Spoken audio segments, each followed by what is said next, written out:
The United States has been losing industries for decades, industry after industry, decade after decade. And one of the reasons we've lost all these industries over the years is because we've given our companies free rein to invest in countries around the world at lower costs with lower cost labor, lower environmental rules or fewer environmental rules and lax environmental rules. And one of these industries that has lax environmental rules in some other countries, in one country in particular, is the rare earths industry, rare earths mining and rare earths refining and turning rare earths into magnets. One of the things we found out recently in the last few months, well, actually in the past few years, is that China has come to dominate the rare earths industry, all the way from mining until the finished goods and the critical finished good for so many things in electronics are the magnets that are used in electric motors of all types. These are the neodymium magnets that are used in electric vehicles, all your appliances, all kinds of electronic gadgets. They're in your phone. So they're everywhere and they're critical. Now, in 2012, I believe, China actually cut Japan off from their rare earths. And so Japan had an emergency situation where they had to rebuild their rare earths industry. And I believe they did that beginning in 2012. Another country that does have rare earth mining is Australia. However, there aren't really enough rare earths to go around from Japan and Australia. Most of the world depends on China for rare earth materials, refining, and then the finished goods. 70% come from China. And this used to be an industry that was dominated by the United States at one time, but China took it over. And the interesting thing about this industry is it is a relatively small industry. The global market for rare earth is only about a $12 billion market. And you can see that China probably viewed this very strategically in the fact that these rare earths are so critical to so many things, both the light and the heavy rare earths. They're in all kinds of things, especially in electronics, all kinds of electronics and electric motors, batteries, all these kinds of products for the modern world. We need them for the modern world. Yet with a $12 billion industry, that's a tiny industry. That's smaller than a lot of companies, many companies. There's plenty of companies in the Fortune 500 that are far larger than the entire market. But it's a critical choke point for so many industries. And China has come to dominate this industry and they don't make money on it. And I think it's simply due to the strategy of owning this market and being able to control countries like the United States. It's the one thing that China, it's the one card that China really has to play on the United States is the rare earths. And they're playing that card with the United States to the point that US companies have to get licenses from China. And initially, China was slow walking the licenses, and the administration wasn't very pleased with that. And that's part of the reason for the escalating tariffs is they didn't want the slow walking of these licenses for rare earths to be going on. I should clarify, these licenses are import licenses so that companies in the United States can import magnets, rare earth magnets from China. And as I said, they're very critical. Now, the news comes today.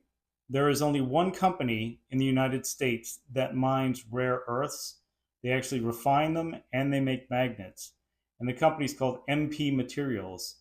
And it had a major pop on its stock, going up 50%. And the reason for that pop is the US government is going all in on this company. What they're doing is investing $400 million for a 15% share in preferred stock of the company MP Materials. Now, when I say the US government is investing in this company, I specifically mean the Pentagon, the Department of Defense. And what they are doing is they are going to guarantee MP Materials a specific price for their products for a 10-year time frame, and the Pentagon is going to buy all of it.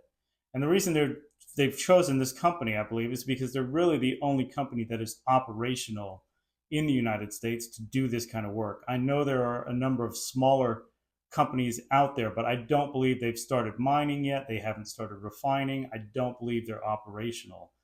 And MP Materials right now is doing this at a small scale. So the other thing that's been arranged is for $1 billion in financing so that they can ramp up their production of magnets. And their project is called, the factory is going to be called something like 10X. And they're going to do 10,000 tons a year. And the Pentagon will buy all of this output for 10 years guaranteed at a specific price.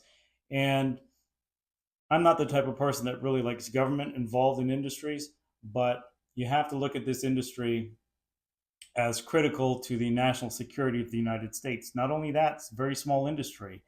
On the stock bump, that 50% stock bump, this company had a valuation, MP Materials had a valuation of around $7 billion, which is, you know, that's a good sized company. And it's probably the best shot that the US government has of realistically getting these materials, getting these magnets in just a few years. I believe the 10X project is supposed to be open and running by 2028. Now they do have production right now, but it's obviously not enough for the entire US. And the production that MP Materials will have through this financing is going to be bought entirely by the Pentagon. So the rest of the US needs this as well. Now I do know there are some other companies out there that are working on this, but I don't believe, and I believe they're looking for more money now.